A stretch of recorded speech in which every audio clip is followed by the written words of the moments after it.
National time देखने वाले सभी दर्शकों का बहुत स्वागत है। आज हमारे साथ विश्व से जुड़े एक सिंगर जो हांगकांग से यहाँ कैलगरी में आए हैं, नील जी बहुत स्वागत है आपका। नमस्कार। तो नील जी, जैसे आप हांगकांग में रह रहे हैं पिछले 32 साल से, ऑलमोस्ट मोर देन 3 डेकेड्स, तो सिंगिंग जो है आप, ये आपका पैशन कैसे बना? सिंगिंग में आप कैसे आए? तो सबसे पहले तो मैं आपका और आपके चैनल का बहुत बहुत आभारी हूँ। Thank you. बहुत शुक्रगुजार हूँ, आपने मुझे वक्त दिया, और सभी श्रोतागणों को मेरा प्रणाम, नमस्कार। मैं एक म्यूजिकल फैमिली को बिलोंग करता हूँ। मैं बनारस में पला बड़ा, मेरी पैदाइश कोलकाता की है, लेकिन मैं पला बड़ा, मेरी स्कूलिंग, यूनिवर्सिटी सब कुछ बनारस में ही है। ओके। और बनारस में काशी हिंदू विश्वविद्यालय का मैं छात्र रहा हूँ जी।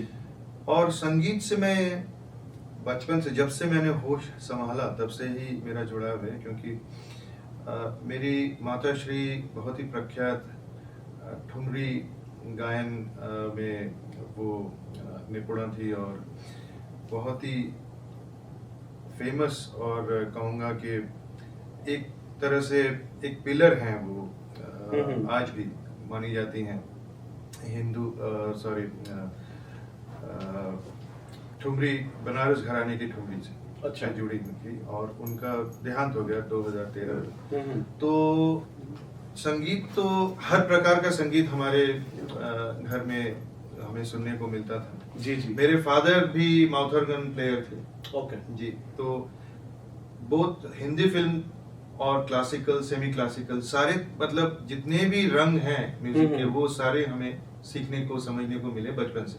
उसके बाद मैं अपने बड़े भाई साहब जो यहाँ एडमिंटन में रहते हैं, जी जी, तो उनका खुद का ऑर्केस्ट्रा हुआ करता था बनारस में, तो मैं उसमें परकशन बजाता था, मैं बोंगो बजाता था, बोंगो बजाता था। मैं तबला भी सीखा पंडित महादेव प्रसाद मिश्रा जी से। जी जी। तो फिर धीरे धीरे क्या हुआ, मुझे संगीत में भी, मतलब गायन में मेरी रुचि बढ़ी, और सबसे ज्यादा मैं प्रभावित था किशोरदा से। ओके। बचपन से ही कुछ ऐसा, मैं उसको शायद शब्दों में शायद उसको मैं वर्णन नहीं कर पाऊंगा, लेकिन कुछ ऐसा था, एक तालमेल ऐसा बैठ गया कि किशोरदा की वाणी जब भी मेरे कानों तक पहुंचती थी तो मैं मंत्रमुग्ध हो जाता। और फिर मैं उनको अपने अंदर ढालने की, उनकी जो गायकी है, जो कंप्लीट पैकेज है, उनके अंदर जो इमोशंस हैं, उनके गायन में जो एक फोर्सफुल एक डिलीवरी, एक पैकेज है टोटल, उसको मैं अपने अंदर, थ्रिलिंग म्यूजिक, हाँ, पूरा उसमें है।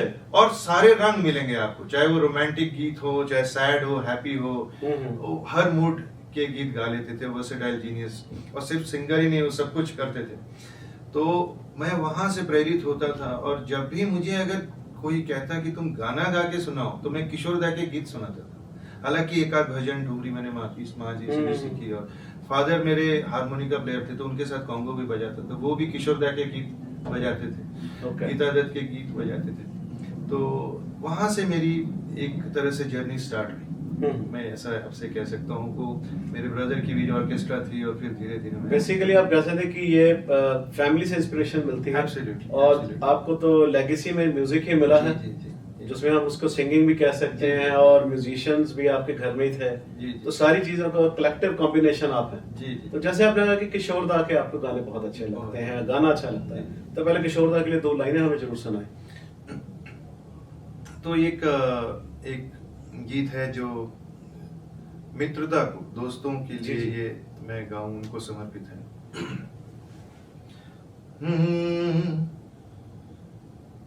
दिए जलते हैं, फूल खिलते हैं, दिए जलते हैं, फूल खिलते हैं, बड़ी मुश्किल से मगर दुनिया में दोस्त मिलते हैं, दिए जलते हैं।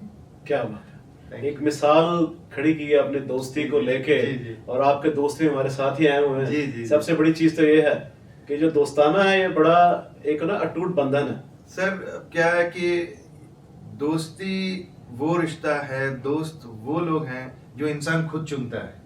बाकी रिश्ते तो हमें विरासत में, लेगेसी में, फैमिली से, भाई, चाचा, मामा, दादा, ये तो मिलते हैं। दोस्त हम चुनते हैं। और एक वक्त के बाद मैंने, ये मेरा जाती तजुर्बा है, मैं जी, जी। दावे के साथ कह रहा हूँ, बहुत रिस्पॉन्सिबिलिटी के साथ कह रहा हूँ कि दोस्ती में जो एक जुड़ाव, एक जो बॉन्डिंग होती है ना, वो रिश्तेदारी से आगे निकल जाती है। परफेक्ट। तो इसलिए जब भी मुझे कोई पहली बार ये बोले कि कोई गाना सुना दो अचानक, तो ये गीत सबसे पहले जहन में वही चीज मेरे आती है। जहन में ये सबसे पहले आता है। Thank you very much for the opportunity. ठीक है, जैसे किशोर दा के आप कहते हैं कि उनके नंबर्स पसंद हैं, तो अभी जो रिप्रेजेंट हो रहा है वो आर डी बर्मन। जी जी। तो जो आर डी बर्मन जी के लिए परंपरा लेकर आ रहे जी। हैं, उसके लिए आप यहाँ आए हैं, जी। तो which is a favourite numbers you think that R D Burman साहब के? वैसे तो सारे नंबर्स बहुत बढ़िया हैं, बट कोई ऐसा जो आपको दिल को छूता हो? देखिए, इसमें ये 3-4 गाने, उनका जो भंडार है इतना जी, जी। इतना बिग लाइब्रेरी विशाल से है। कुछ एक बुक निकालनी जी, बड़ी जी, मुश्किल है। वो उसमें से आप आंख बंद करके कुछ निकालेंगे तो उसमें जैसे 5 उंगलियां अलग हैं, जी। बिल्कुल ही अलग अलग आपको वो उनका जो विजन है, जो कॉन्सेप्ट है, मैं तो कहूंगा ये फिलॉसफीज हैं, इसको कहते हैं ना दर्शन शास्त्र। दर्शन शास्त्र तो एक अपने आप में संस्थान है, चाहे राहुल देव बर्मन जी हो, उनके पिताश्री, और फिर किशोर दा तो हैं ही हैं, लता जी, आशा जी हैं।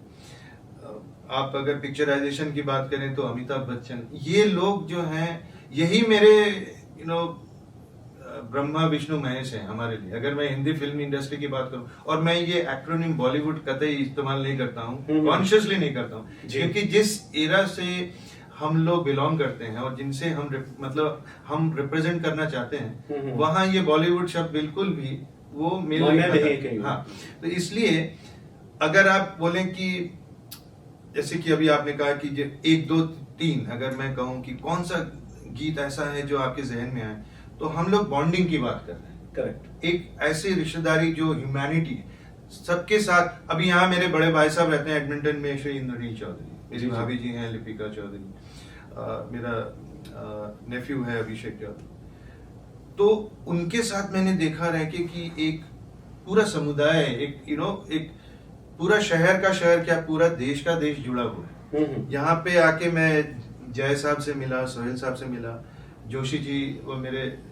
जीजा जी हैं, मेरी दीदी हैं, तो वो इन लोगों से आके ऐसा लगा कि एक मैं यहाँ आया हूँ, इनके बगैर मैं कुछ नहीं। अभी जैसे आपसे मैं मिल रहा हूँ तो इनकी वजह से मिल रहा हूँ। करेक्ट। तो वो जो सबसे पहले जो गीत आता है ना, मैं आपको गा के सुनाता हूँ। जी, जी।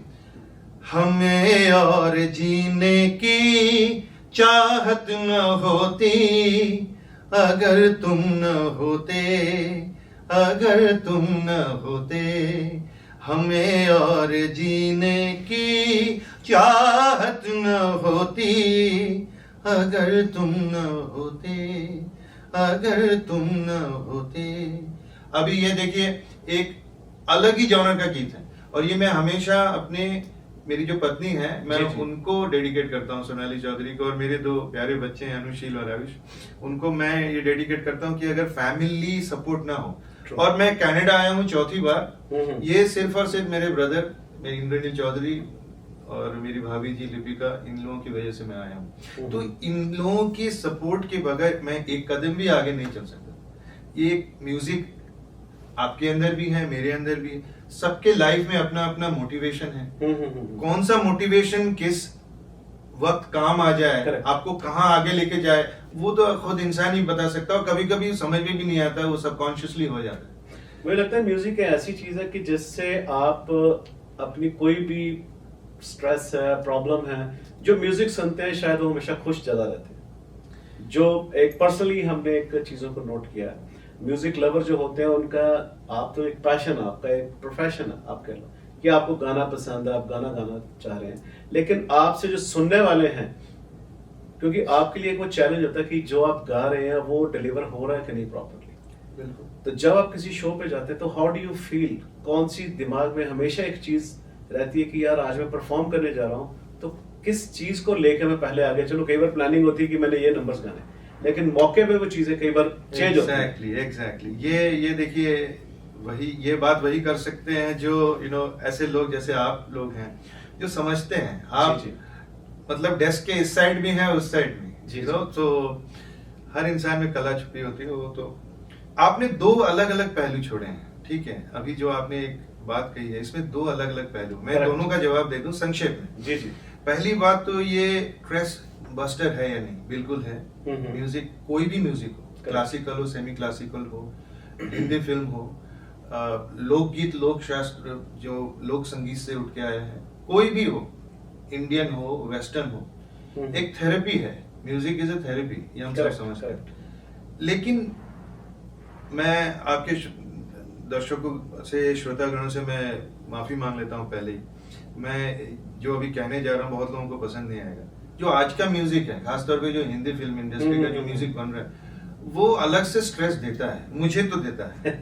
तो मैं हाथ जोड़कर माफी मांग लेता हूँ पहले। जी जी। जिस एरा की आप बात कर रहे हैं, जो golden era of Hindi film industry है, डेफिनेटली जय साहब यहाँ है सामने, बहुत ही मजे हुए कलाकार हैं। वो जानते हैं, जैसे ही वो ये 10 उंगलियां वो कीबोर्ड पर रखते हैं, उनके अंदर भी एक करंट पास होता है। करेक्ट। और वो पॉजिटिविटी का करंट है, वो आपको डिविनिटी की तरफ लेके जा रहा है। करेक्ट। लेकिन मैं ही नहीं कह रहा हूँ कि आज वो उल्टा है, ऐसा नहीं है। हमें पसंद नहीं है तो बहुत लोगों को पसंद भी है, ये पर्सनल रहा है। हाँ ठीक है। तो लेकिन डेफिनेटली वो स्ट्रेस बस्टर है, एक थेरेपी भी है। कौन सा गीत किसको कहाँ चोट लग रहा है, या उसको वो एक दर्द है, उसको वो उभर कर आ रहा है, अपने आप को रिलेट कर पा रहा है, रिलीव कर पा रहा है। चाहे वो आज आर.डी. बर्मन साहब की बात हो रही, किशोर दा की बात हो रही, इन दोनों की बात करते हैं। तो एक गीत बना था दिलबर मेरे, दिलबर मेरे, यस, अमिताभ बच्चन जी पे होते, सत्य पे सत्य। यस। जब गाना ये हमें सिखाया गया था, एक सीनियर आर्टिस्ट थे बनारस के, उन्होंने कहा था कि ये ऐसा लिरिक्स जबरदस्त, उसके ऊपर कॉम्पोजिशन पंचम दा का, गा रहे हैं किशोर दा, on screen Amitabh Bachchan. Yes. The poor girl Hema Malini on screen she has nowhere to go and she has no option but to fall in love with the hero. वो ऐसे गा रहे हैं कि नहीं, मैं वो दिल में आग लगा दूंगा कि तुम कहाँ जाओगी, तुम्हें तो मुझसे प्यार करना ही पड़ेगा। करेक्ट। तो ये जो सम पे बात है ना, ये जो एक वर्चस्व की बात है, ये जो डोमिनेंस है, ये उसी इरा में संभव है। ये आज भी हम लोग उसी को लेके चल रहे हैं, उसी की रोटी खा रहे हैं। अब हमारे 4 लोग सुनने वाले हैं या 1000 हैं, जो भी है, लेकिन वो जो आज हमें सुनने आ रहे हैं, नाम तो नील चौधरी लिखा हुआ है हांगकांग, लेकिन वो एक्चुअली हमें सुनने नहीं आ रहे हैं। वो आ रहे हैं किशोर दा, आर.डी. बर्मन को। वो कहीं ना कहीं जैसे होता है ना, आप किसी रेस्टोरेंट में गए, आपने छोला भटूरा खाया, अब वो अमृतसर हो, चंडीगढ़ हो, आपके वो एक स्वाद आपके जहन में है, तो आप वो ढूंढते रहते हैं, अरे यार नहीं यहाँ मजा नहीं है, कहीं और जाएंगे, अरे यहाँ अच्छा है, चलो वहाँ का 60% 50% मुझे मिल गया। 60% 50% तो छोड़िए सर, मैं तो खुश होता हूँ जब लोग मुझे कहते हैं कि कहीं कहीं आपको इस जगह पे मुझे लगा कि आपकी वाणी किशोर दा से मैच हुई, चाहे वो 0.0% है ना, तो मुझे लगा कि मेरी जिंदगी सफल हो गई। मेरा जीवन में जो भी मैंने अपने जीवन में थोड़ा बहुत मेहनत किया, वो आज सफल हो गया। लोग मुझे कहते हैं तुम तो यार ब्लेटेंटली ब्रेजनली किशोर दा को कॉपी करते हो। मैं बढ़िया है, आपको समझ में आया, ये तो मेरे लिए सबसे बड़ी उपलब्धि है, बस। तो यही बात है। अब मैं दूसरा पहलू उस पे आता हूँ। आपने कहा कि मैं प्रिपेयर करके आया हूँ, अगर तुम ना होते, रिमझिम गिरे सावन, हमें तुमसे प्यार कितना। अब वहाँ लोग जो हैं, अब कुछ यंगस्टर्स हैं, कुछ मिडिल एजेड हैं, कुछ एजेड हैं, तो हमें देखना पड़ेगा कि मैं शुरू तो एक जिसको कहते हैं ना ऑन बोर्डिंग, वो कैसे करूं। अगर मैं बिल्कुल स्लो से शुरू करता हूं तो वो यंग क्राउड वो उखड़ जाएगा, वो आपस में बात करने लगेंगे, उनको वो फोकस नहीं रहेगा। कनेक्ट कैसे करना इन सबको? अब सबसे पहले तो मुझे ये ऐसा एक गीत मैं चुनूंगा जिसमें वो तीनों जनरेशन एक साथ आ जाए। करेक्ट, ठीक है। तो उसके लिए मैं दिए जलते हैं, ये गीत हो सकता है कि सब में ये मित्रता को मैं ये रिप्रेजेंट कर रहा हूँ और उन्हीं को डेडिकेट कर रहा हूँ। उसके बाद मैं थोड़ा फास्ट नंबर की तरफ आ जाऊंगा, दिल भर मेरे।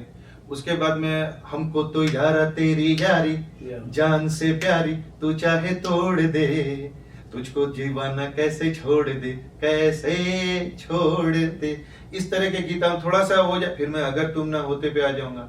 जाते जाते मैं हूँ डॉन भी गाऊंगा, खई के पान भी गाऊंगा, बचना है हसीनो भी गाऊंगा, तो पूरा समय बन गया। और लास्ट में चलते चलते करके by the time people realise कि अरे इसका तो हो रहा है, तो मैं I will just say bye and leave the stage. Perfect. So this is what you know as a bouquet. और मैं ऐसे गुणी कलाकारों से सीखता भी हूँ। जी जी। मैं वो बोलूंगा कि अरे मैं ये गाना नहीं, अभी तुम पहले जो 3 नंबर पे था उसको 2 नंबर कर दो, या 5 नंबर था हम लोग उनसे भी सीखते हैं, ऑडियंस से भी समझना पड़ता है। करेक्ट। तो ये कोई स्टूडियो रिकॉर्डिंग तो है नहीं सर। नो नो, लाइव चलना आप तो हमें सर वो देखना पड़ेगा कि हम ये देखिए, एक उदाहरण है, बहुत आसान सा है।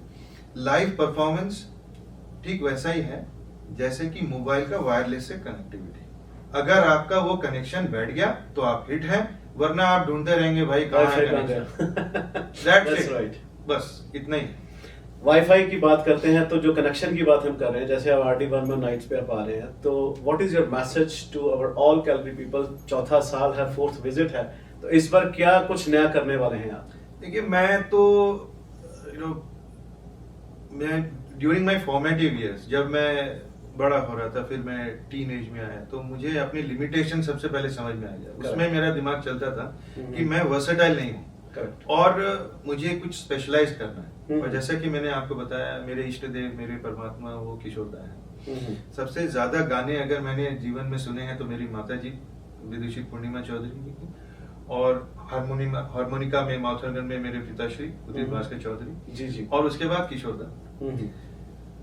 और किशोरदा में भी पंचमदा, ये भी मेरे गुरु समान है। तो मैं जब भी आया हूँ किशोरदा का नाम लेके आया हूँ, उन्हीं को रिप्रेजेंट किया हूँ।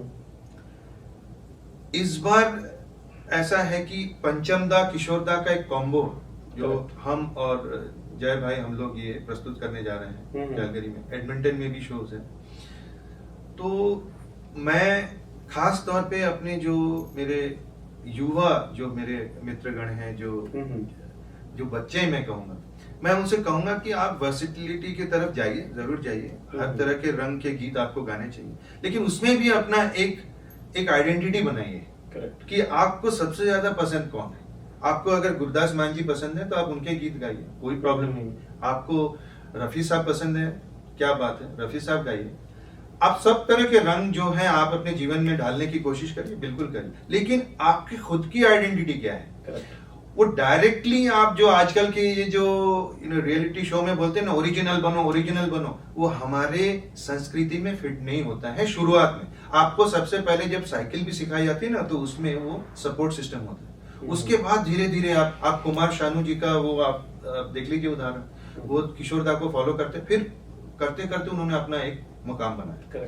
वैसे ही आप अपना एक स्टाइल आप इम्बाइब कीजिए किसी महागुरु से, उसके बाद धीरे धीरे धीरे धीरे अपना रंग लाने की, उसमें अपना एक आइडेंटिटी बनाने की कोशिश करें। आप शुरू में अगर ओरिजिनल कुछ करने के लिए सब कुछ भूल के खुद एक अलग ही रास्ते पे चले जाओगे तो आपको फिर समझ में that is like driving without GPS। You can not do it, वो हो नहीं सकता। घराने हैं ये, बनारस घराने से मैं हूँ, उसी तरह पटियाला घराना है, लखनऊ घराना है, दुनिया भर के हैं। ये घराने के लिए लोगों ने अपनी जान दे दी है। तो वो जो फ्लैग है, ये basically they are all schools of music, right? तो हमें ये समझना पड़ेगा कि घराने ऐसे ही नहीं बन जाते, उसके लिए एक पूरी जिंदगी भी कम है। तो बस इतना ही है, जो आज की नौजवान पीढ़ी है, आप हर तरह के गीत सुनिए, जरूर सुनिए, ये बहुत जरूरी है, लेकिन उसमें आपको क्या पसंद है, आपकी क्या आइडेंटिटी होनी चाहिए, वो आप जरूर फॉलो करें। अपने दिल की सुनिए, अपने जमीर की सुनिए।